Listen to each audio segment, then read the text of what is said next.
Hallelujah. Hallelujah. सभी मसीह भाई बहनों को मेरे और मेरे परिवार की तरफ से प्रेज द लॉर्ड, जय मसीह की। आज हम देखने वाले परमेश्वर के वचन के अनुसार कि परमेश्वर क्रोधित होता है कि नहीं होता। ओके, तो आज वचन के अनुसार परमेश्वर हमें बताने वाला है कि परमेश्वर का क्रोध के बारे में, कि परमेश्वर का क्रोध किन किन लोगों के ऊपर आने वाला है। मैं आपसे सवाल पूछता हूं, क्या परमेश्वर क्रोध कर सकता है कि नहीं कर सकता है? कर सकता है। जब परमेश्वर अगर क्रोध कर सकता है तो हम देखेंगे किन किन लोगों के ऊपर क्रोध कर सकता है। क्या माँ बाप अपने बच्चों के ऊपर क्रोध करते कि नहीं करते? करते हैं। कब करते हैं? जब उनके बच्चे गलत काम करते हैं, तब माता पिता अपने बच्चों के ऊपर क्या करते हैं? क्रोध करते हैं, क्योंकि क्रोध करना उनका हक है। उसी प्रकार परमेश्वर भी क्या करता है? अपने बच्चों के ऊपर क्रोध करता है जब उसके बच्चे गलत काम करते हैं, क्योंकि परमेश्वर का भी हक होता है अपने बच्चों के ऊपर क्रोध करने का। तो आज वचन के द्वारा हम देखेंगे कि परमेश्वर किन किन लोगों के ऊपर क्रोधित होगा। क्या पापी लोगों के ऊपर क्रोध करेगा, या फिर विश्वासी लोगों के ऊपर क्रोध करेगा, या फिर अविश्वासी लोगों के ऊपर क्रोध करेगा। तो वचन में हम देखेंगे कि सबसे पहला क्रोध परमेश्वर किन लोगों के ऊपर करने वाला है। तो सबसे पहला क्रोध परमेश्वर का होगा अविश्वासी लोगों के ऊपर। ओके, तो हम वचन में देखेंगे यूहन्ना की किताब उसका 3 अध्याय उसका 36 वचन में कि परमेश्वर का क्रोध अविश्वासी के ऊपर क्यों आएगा। यूहन्ना का किताब उसका 3 अध्याय उसका 36 वचन, जो पुत्र पर विश्वास करता है अनंत जीवन उसका है, परंतु जो पुत्र को नहीं मानता वह जीवन को नहीं देखेगा, परंतु परमेश्वर का क्रोध उस पर रहता है। Okay, hallelujah. हालेलुया। जो व्यक्ति यीशु को पर विश्वास करता है और उसे स्वीकार करता है कि प्रभु यीशु ही मुक्तिदाता, जीवन दाता और उद्धार करता है, उसी क्षण वो अनंत काल जीवन का हकदार बन जाता है। परंतु जो यीशु को नहीं मानते, जो यीशु को पर विश्वास नहीं करते, जो यीशु को स्वीकारते नहीं, उनको क्या जीवन, उनको अनंत काल का जीवन नहीं है, परंतु परमेश्वर का क्रोध उनको पर आएगा।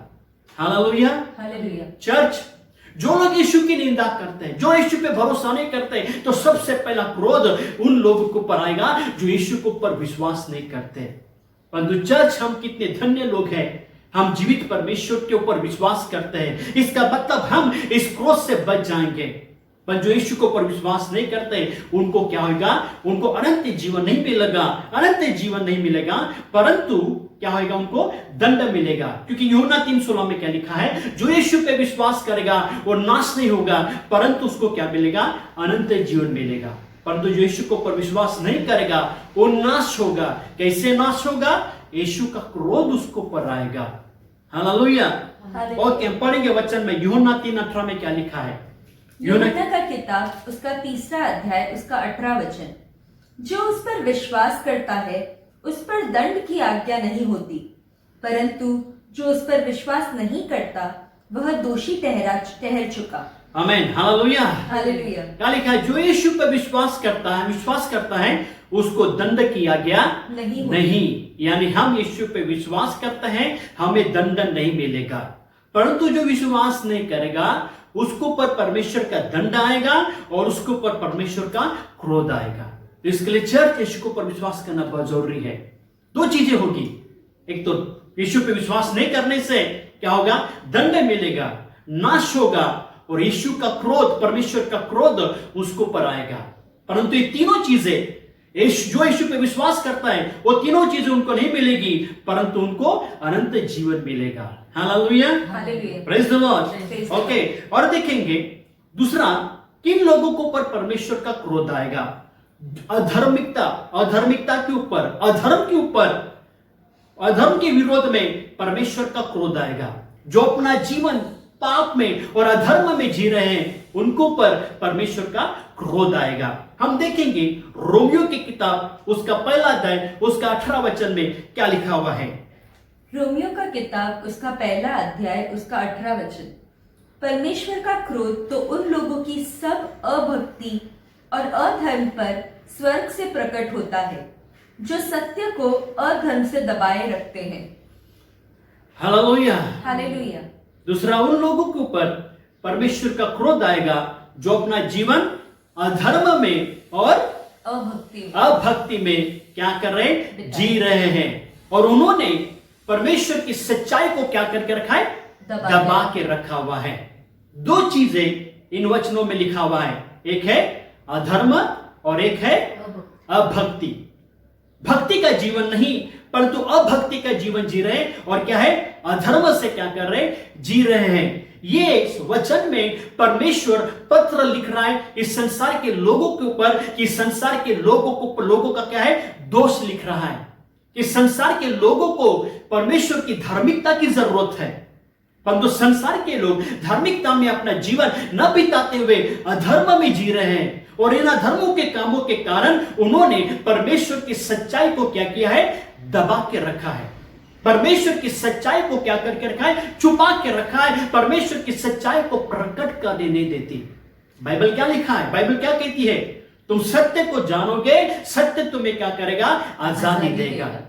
परंतु सत्य जो आजादी देता है, छुटकारा देता है, उस सत्य को संसार के लोगों ने अपने पापों के कामों के कारण, अधर्मों के कामों के कारण सच्चाई को क्या किया है, छुपा के रखा है। चर्च, संसार में कितनी ऐसी धार्मिक किताबें हैं जिसमें लिखा है सत्य को ढूंढो, सत्य की खोज करो, परंतु पवित्र शास्त्र जो है उसमें यीशु कहता है मैं मार्ग और सत्य और जीवन है। आमेन, आमेन, हालेलुया, हालेलुया। परंतु संसार के लोगों ने परमेश्वर की सच्चाई को क्या किया है, छुपा के रखा है, दबा के रखा है, उसमें प्रकट होने नहीं देता। चर्च, अपने भारत देश में जो 10 रुपए 20 रुपए की नोट है, 100 रुपए की नोट है, 500 रुपए की नोट है, उसके नीचे उसके ऊपर लिखा हुआ है सत्यमेव, हाँ, सत्यमेव जयते। ओके, सत्य की हमेशा जय होती है, परंतु संसार के लोगों ने सत्य को क्या किया है, छुपा के रखा है। परंतु कितने छोटे अक्षरों में लिखा है वो सत्य के बारे में। क्यों? आज संसार ने लोगों को संसार के अधर्म के कामों के कारण सत्य को क्या किया है, छुपा के रखा है, दबा के रखा है। इसके लिए उन लोगों के ऊपर परमेश्वर का क्रोध आएगा जो अपना जीवन अधर्म में और अभक्ति में जीवन जी रहे हैं। हम पढ़ेंगे रोमियो की किताब, उसका पहला अध्याय, उसी में 25 वचन में क्या लिखा है। रोमियो का किताब, उसका पहला अध्याय, उसका 25 वचन।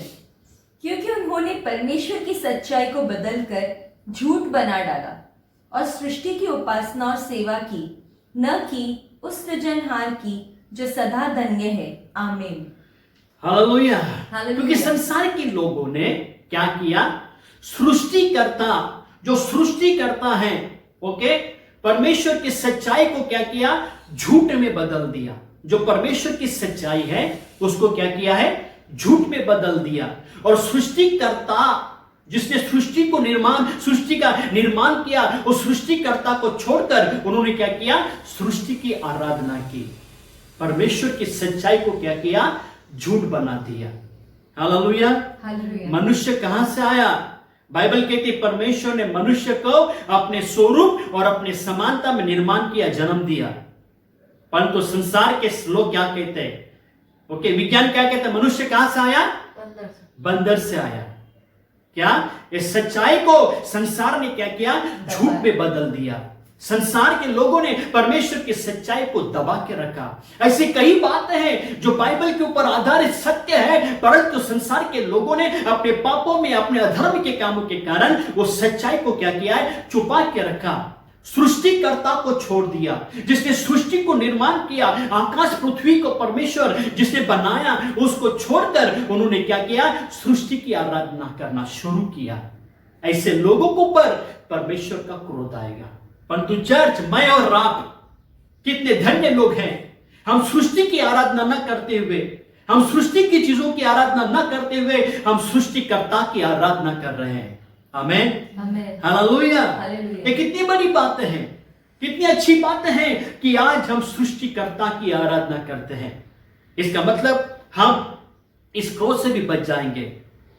परंतु संसार के लोग जिन्होंने परमेश्वर की सच्चाई को छुपा के रखा, दबा के रखा, अधर्म में अभक्ति में अपना जीवन जी रहे, उनको पर परमेश्वर का क्रोध 100% आएगा।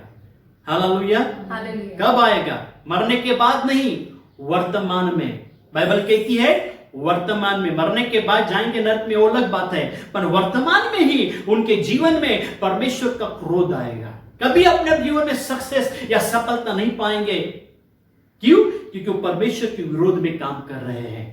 इसके लिए ढंग से प्रभु के वचनों को सुनना है और उसके अनुसार हमको चलना बहुत जरूरी है। ओके, तीसरा पॉइंट जो है, किन लोगों को पर परमेश्वर क्रोध करेगा?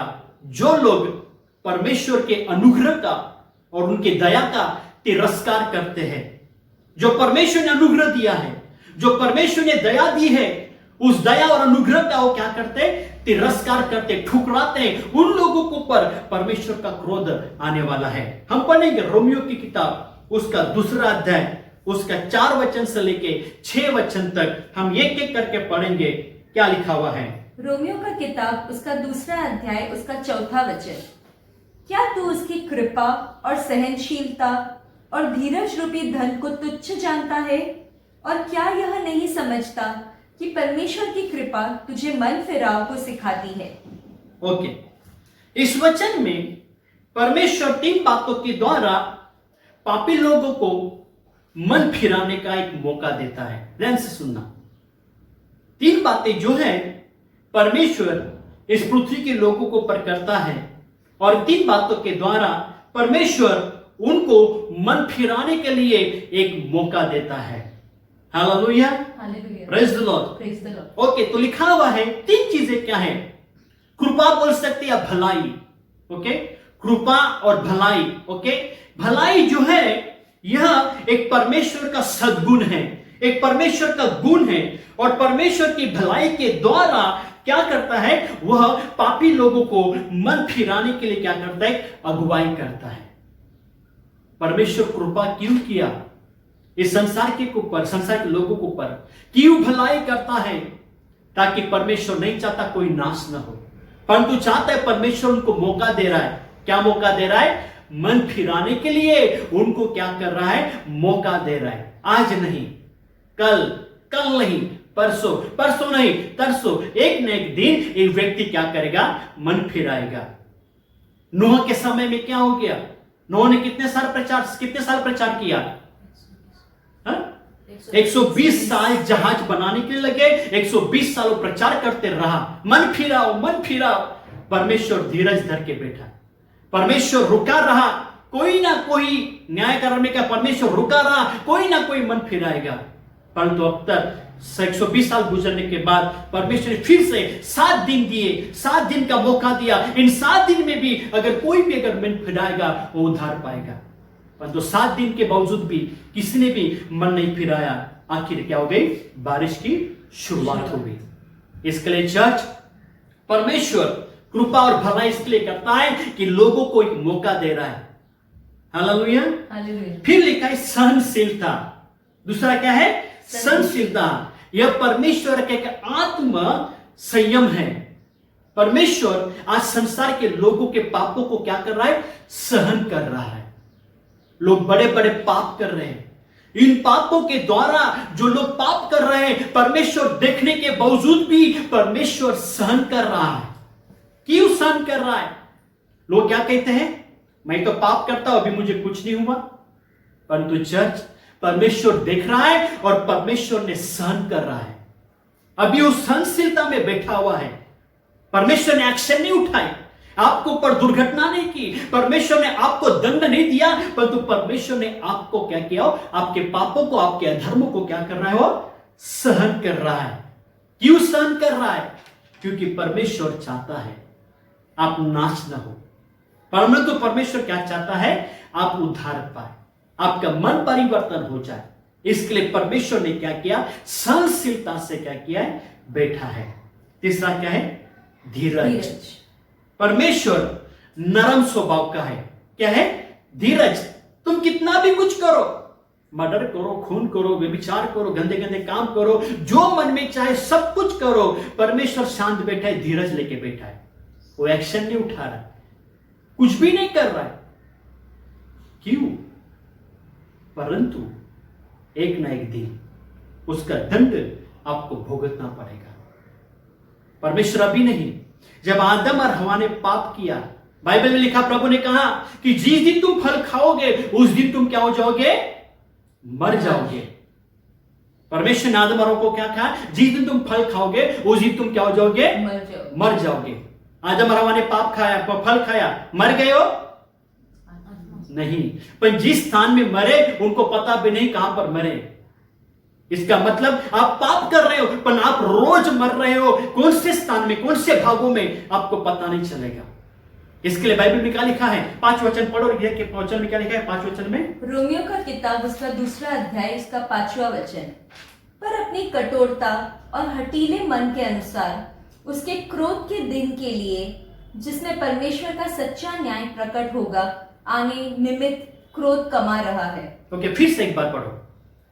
रोमियो का 2 अध्याय उसका 5वां वचन, पर अपनी कठोरता और हठीले मन के अनुसार उसके क्रोध के दिन के लिए, जिसमें परमेश्वर का सच्चा न्याय प्रकट होगा, आने निमित्त क्रोध कमा रहा है।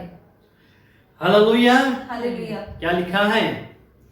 परंतु परमेश्वर इतना सब कुछ करने के बावजूद भी आप पाप कर रहे हो, क्या क्या जो जो मांगता हो कर रहे हो, परंतु आपको कुछ हानि नहीं हो रही है, आपको कुछ भी दंड नहीं मिल रहा है।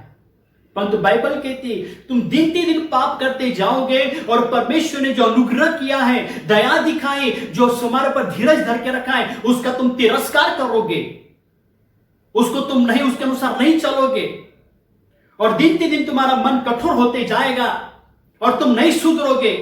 तो लिखा हुआ है कि न्याय के दिन में तुम अपने लिए क्या कर रहे हो? क्रोध कमा रहे हो। न्याय के दिन के समय में और तुम क्या कर रहे हो? अपने लिए क्रोध कमा रहे हो। इसका मतलब जो जो लोग अभी भी बुराइयों में हैं, जो भी बुरा कर रहे हैं, इसका मतलब अभी के नहीं, परंतु तुम न्याय के लिए, न्याय के समय में तुम अपने लिए क्या कर रहे हो? क्रोध कमा रहे हो। इसका असर तुमको अभी नहीं मिलेगा, आज नहीं मिलेगा, कल नहीं मिलेगा, परंतु न्याय के दिन में वो परमेश्वर तुम्हारे सामने क्या करेगा? वो क्रोध तुम्हारे सामने प्रकट करेगा। हालेलुया।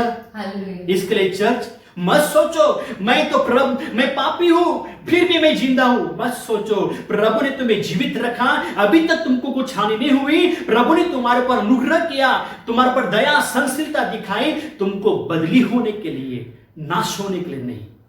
इसके लिए चर्च प्रभु का फायदा उठाओ, उसकी दया, उसके अनुग्रह का फायदा उठाओ और अपने आप को बदली करो और परमेश्वर के लिए गवाह बन जाए। हालेलुया। 6 वचन में क्या लिखा है? पढ़ो।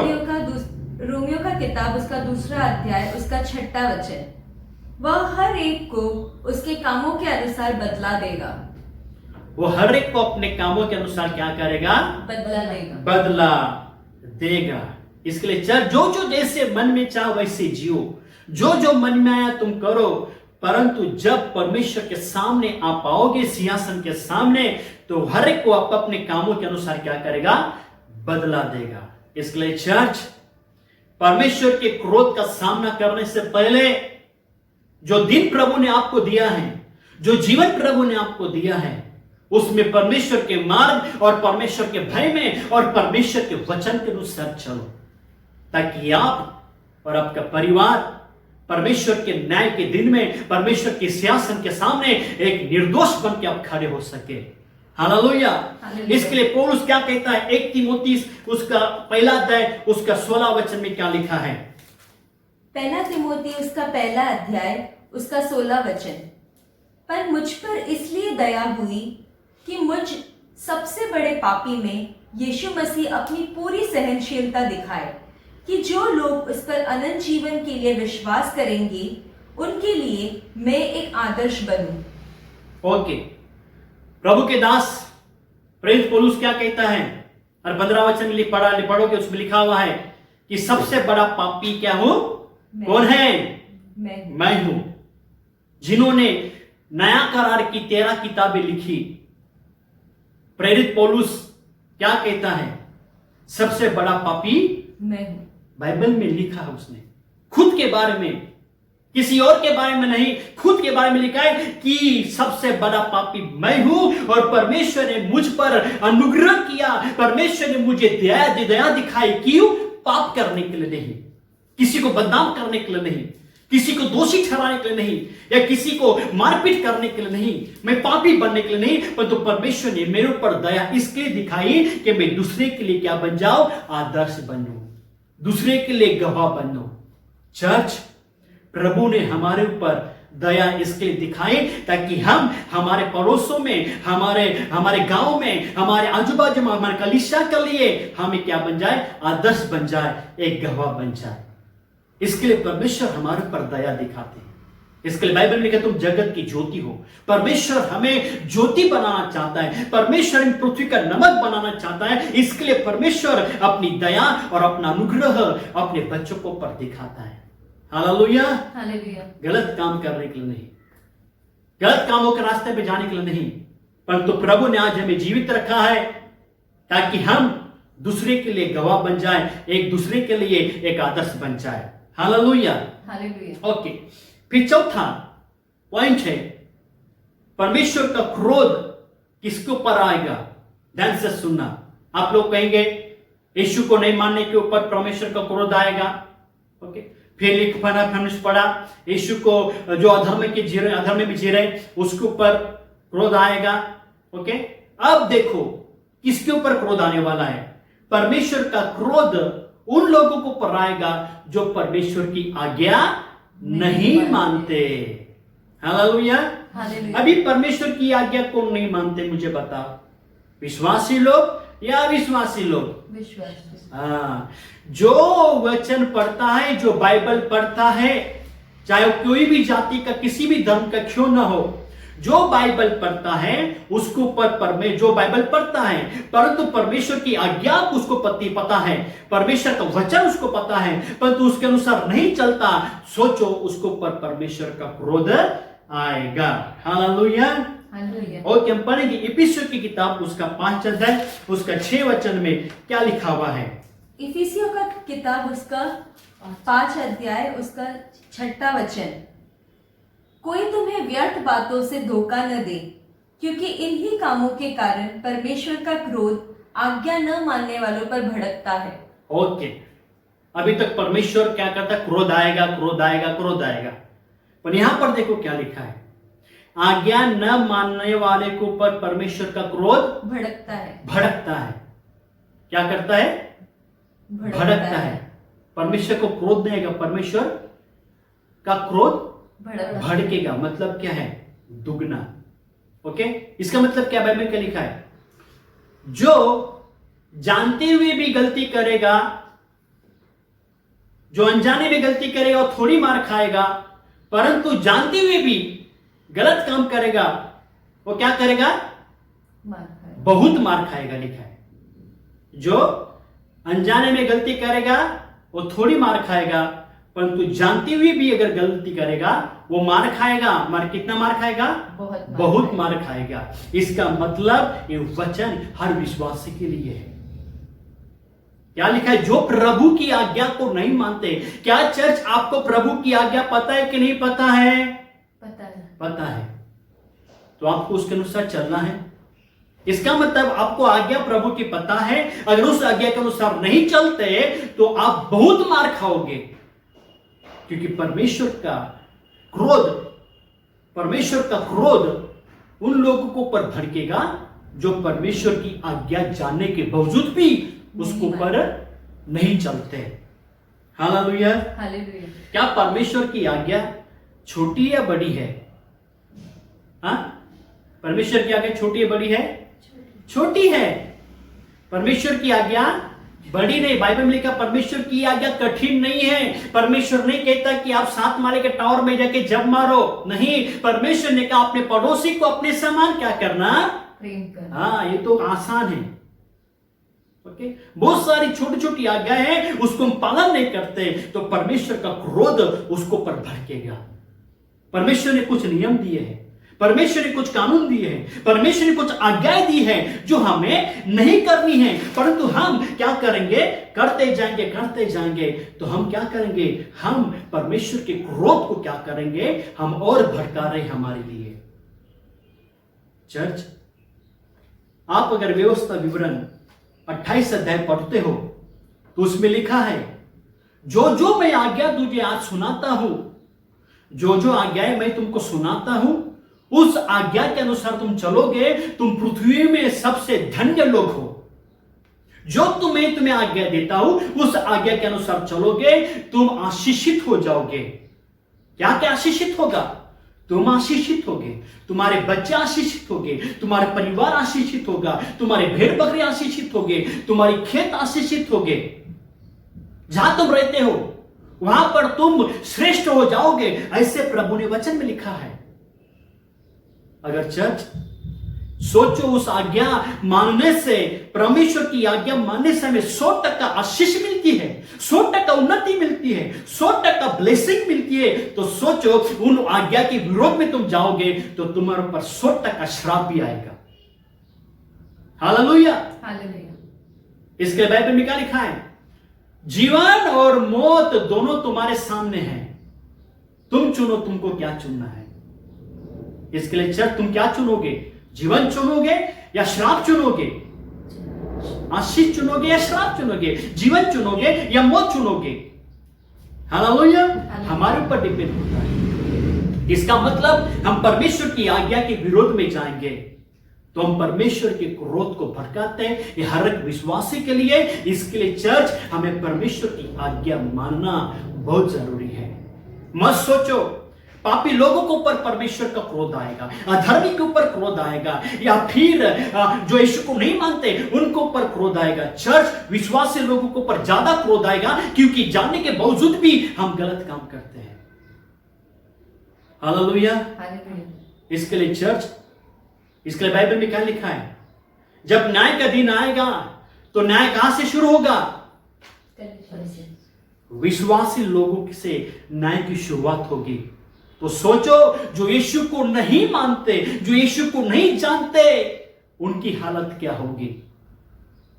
इसके लिए मैंने आपको कहा, जो अनजाने में मार गलती करेगा वो थोड़ी मार खाएगा, मगर जो जानते हुए भी गलती करेगा वो बहुत मार खाएगा।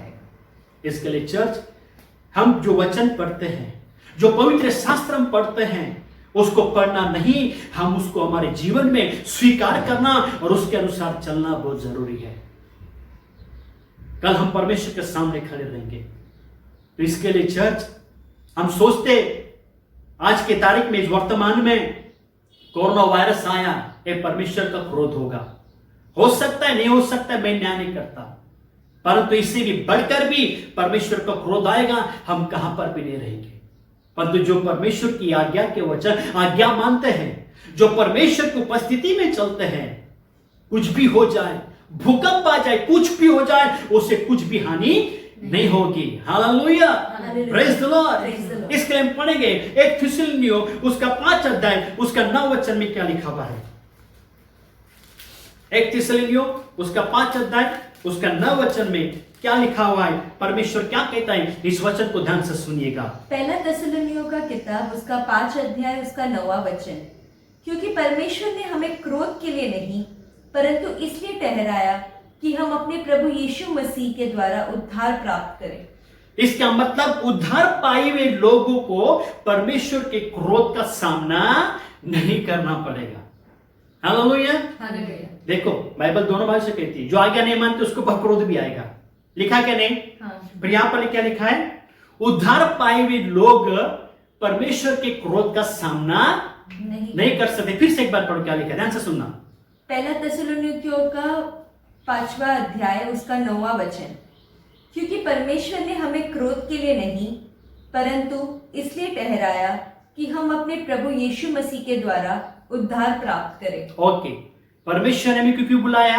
आज और मैं तुम्हारे पर गुस्सा करूंगा, आज मैं तुम्हारे पर क्रोध हो जाऊंगा, आज मैं तुम्हारे पर श्राप दूंगा, लिखा इसलिए किसके लिए बुलाया? नहीं। इसलिए ठहराया? नहीं। किसके लिए बुलाया, किस लिए ठहराया? ताकि हम फल उद्धार में क्या करें? बढ़ते जाए, प्राप्त करें। उद्धार प्राप्त करे, उद्धार प्राप्त करे, उद्धार में क्या करे, बढ़ते जाए। हालेलुया। हालेलुया। चर्च इसके लिए इस कठिन परिस्थिति में, इस कठिन समय में संसार का क्रोध छोड़ दो, हमें परमेश्वर के क्रोध का सामना नहीं कर सकते।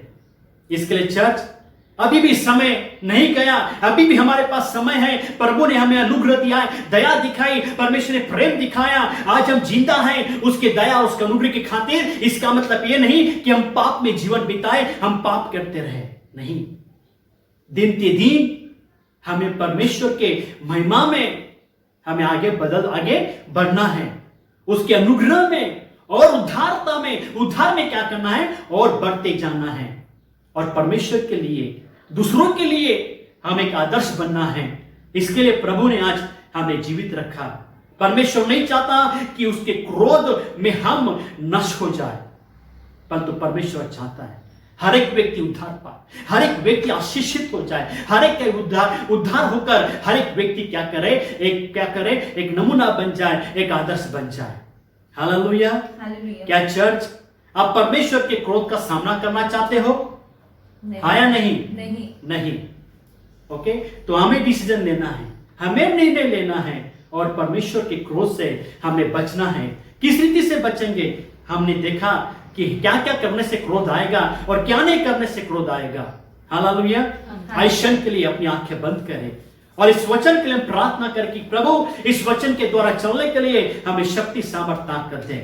प्रभु यीशु आपके सामर्थ्यशाली नाम से हम प्रार्थना करते इस क्षण, इस वक्त के लिए, इस समय में प्रभु जो लोग प्रभु वचन को सुन रहे हैं, जो अपने परिवार के साथ में, पति पत्नी बच्चों के साथ में मिलकर प्रभु जी बैठ के प्रभु आपका वचन सुन रहे हैं, इस वक्त उन सभी के लिए हम प्रार्थना करते हैं, दुआ करते हैं प्रभु से। जो कोई प्रभु इस वचन को सुनने वाला है, इस वीडियो को देखने वाला है, प्रभु हम प्रार्थना करते हैं उन लोगों के जीवन में प्रभु ये वचन 100 गुना फल लाए, ये वचन 100 गुना उनके जीवन में उन्नति लाने दे। यीशु नासरी के नाम से प्रार्थना करते हैं, इस वचन के खिलाफ आने वाली हर शक्ति के विरोधात्मक यीशु के नाम में। और हम प्रार्थना करते हैं प्रभु ये वचन को पर तेरी आशीष आने दे, ताकि वचन वो शैतान चोरी न करे, वो संसार की चिंता, धन का धोखा इस वचन को न दबाए, परंतु वचन लोगों के जीवन में 100 गुना फल लाए, ताकि हर एक व्यक्ति आपके नाम से, जो प्रभु आपने उनको जीवित रखा है, आपके लिए आदर्श बन जाए, अपने परिवार के लिए आदर्श बन जाए, अपने अड़ोस पड़ोस के लिए आदर्श बन जाए, अपने कलीसिया के लिए आदर्श बन जाए और हर एक व्यक्ति अपने आपके क्रोध से प्रभु बच जाए। हम प्रार्थना करते हैं इस वचन के द्वारा हर एक को आशीष मिले, हर एक को बुद्धि ज्ञान दे, शक्ति सामर्थ्य दे प्रभु, ताकि वचन के अनुसार चले। आपके नाम से हम हर एक को आशीष करते हैं। ऐसे प्रभु हम प्रार्थना करते, संडे चर्च है इस वक्त प्रभु, जो लोग अपने हाथ प्रभु घर में बैठे अपने हाथों को, जहां पर भी हो तुम अपने हाथों को ऊंचा उठाए, मैं आपके लिए प्रार्थना करने जा रहा हूं।